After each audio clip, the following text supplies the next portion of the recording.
خرجت من بلدي مكرها في عام 1980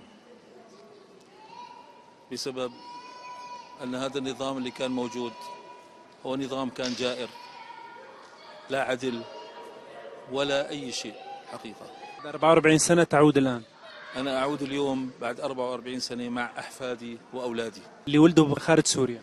ولدوا خارج سوريا، نعم جميعهم ولدوا خارج سوريا. شو شعورك؟ لا أستطيع حقيقة، يعني شعوري لا أستطيع التعبير عنه. لما طلعت كم كان عمرك؟ كان عمري، سألتني أنت، كان عمري 25 عاما، واليوم عمري الحقيقة 26 عاما. أنا بدأت ب26. مشتاق للنواعير في مدينتي في حما، لمساميرها بتغز في أرجلي. اشتقت لكل شيء، اشتقت لماء العاصي.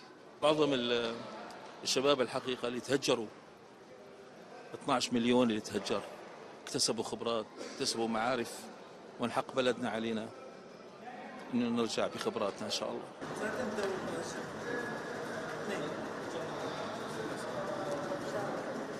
عندنا